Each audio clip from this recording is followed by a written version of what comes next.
Maybe they were waiting to win, but actually they woke up with the noise of Morocco's celebration. Within hours of Morocco's win against Netherlands, Amsterdam's riot police and water cannons have swept through the streets, arresting over 100 Moroccans and spraying water on the celebrating fan. Is this a revenge against Moroccans living in Amsterdam, or is there something deeper we don't know about Morocco's win?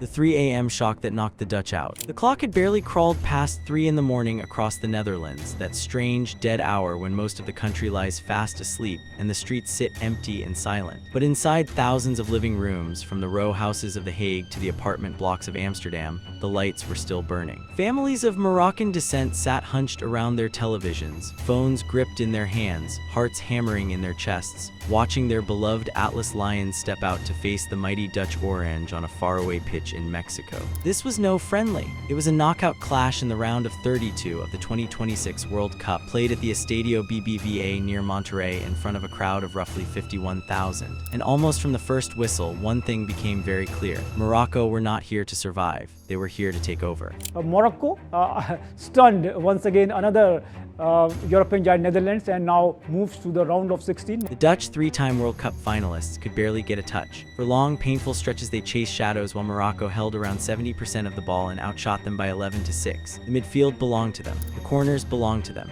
Every dangerous moment seemed to begin with a Moroccan boot, and the favorites looked strangely lost on the biggest stage of all. Yet football has a cruel sense of humor. In the 72nd minute, against the run of play, the game suddenly swung the other way. Cody Gakpo, an emotional week for him. He opened the scoring, announcing during the week that he and his partner had lost their baby boy during pregnancy. Gakpo sank to the turf in tears, his goal carrying the crushing weight of a personal tragedy he had shared only days before. For a few breathless minutes, it looked like the Dutch had stolen it, but the Atlas Lions simply would not lie down and die. But then very late on, Issa Diop, centre-back for Fulham, powers home a header inside the area. 1-1, it goes to extra time. Deep into stoppage time, Issa Diop rose like a tower and powered home a header, the very first international goal of his career, dragging the match into extra time. 30 more nervous minutes settled nothing. And so it all came down to penalties, the exact lottery that has shattered Dutch dreams so many times before. And if you look at now these two, Germany and Holland, going out on penalty shootouts,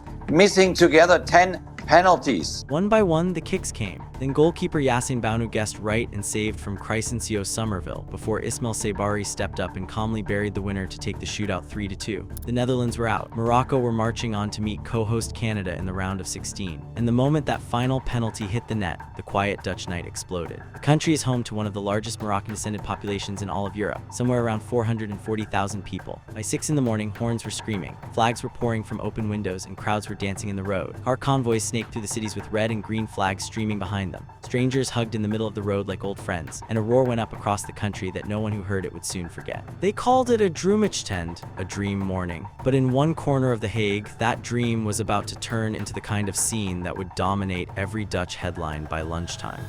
When the dream morning turned to water cannons, the trouble did not start as trouble, it started as joy. Along the Valentlaan, the main road cutting through the Hague's Schalderswijk district, hundreds of people spilled into the street the second the match ended, setting off bright fireworks, leaning on car horns, and even climbing up traffic signs to wave their flags above the crowd. This is a neighborhood with a large Moroccan-Dutch community and a long memory of these post-match parties. At first, the mood was pure celebration, loud and proud and harmless. Then, around 6:15, the first spark. A large group tried to march toward the Marktweg, a street long tied to Dutch Orange celebrations, and police moved in fast to block the route. The crowd was pushed back toward the Valentlaan. For a few minutes it held, and then just after 6:30 it snapped. At the corner of the Wouwermanstraat and the Valentlaan, fireworks, stones, and at least one football came flying at the officers standing guard. In a single heartbeat, the celebration had flipped into a confrontation. The response was swift and heavy. The riot police, the feared Mobile Eenheid, rolled forward and the water cannon was switched on to sweep the street clean. Jets of water blasted down the road and scattered the crowd. What followed, by almost every account, was a long and ugly game of cat and mouse. People scattered when ordered, only to slip back in from the side streets minutes later, with young boys throwing glass bottles as mounted officers, vans, and riot units pushed through again and again. One longtime resident of the Schalderswijk described it as a tired, familiar pattern, where the first burst of joy meets a fast, hard police response, and the whole thing tips over into chaos. The people on the ground saw it very differently from the officers. One young fan put that frustration plainly,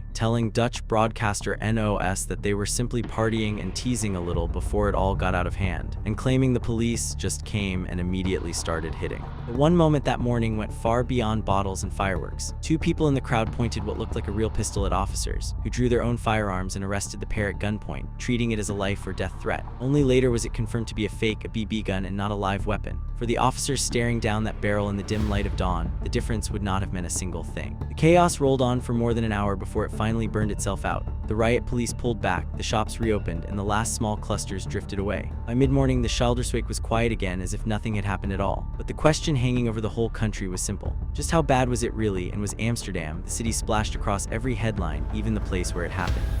The real numbers and the city that stayed calm. Here is where the story the headlines told and the story the receipts tell start to pull apart. That's shocking because Morocco fans started celebrating it in Amsterdam early this morning. And now police trying to get a control. That was the framing flying around the internet. Amsterdam in chaos, police losing control, hundreds rounded up. But pull the official reports and a smaller, stranger picture comes into focus. The real flashpoint was not Amsterdam at all. It was the Hague Schilderswijk, where 13 people were arrested, most of them on charges of public violence and disturbing the peace. The only other city with real trouble was Rotterdam, and even there it stayed small. Celebrations were loud and rowdy, and when one group refused to leave, riot police charged and used batons to clear the street, ending the morning with 4 arrests. Local reporting summed the whole thing up as feest en aanhoudingen, celebration and arrests, all tangled together in one messy morning. So what about Amsterdam, the city stamped across every thumbnail? It was, by almost every account, largely peaceful, full of fireworks, smoke bombs, honking cars, and Moroccan flags, but with little to no serious clashing, even around Mercatorplein, the very square that became a hotspot back in 2022.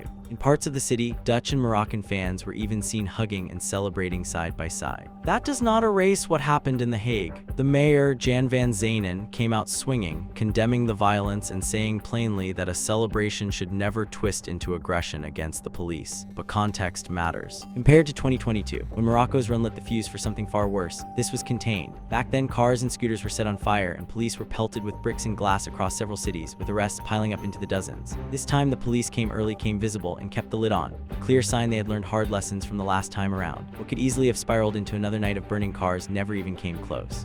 So it's clearly visible that is a paradigm shift in football is taking place. That shift is the real story here. Morocco knocked out a giant, the diaspora roared, a few corners boiled over, and the police held the line. As coach Mohamed Wapai said, his side completely dominated the match, and now Morocco turned their eyes to Canada with a proud community still buzzing behind them. Click on one of the cards on your screen to see more videos like this.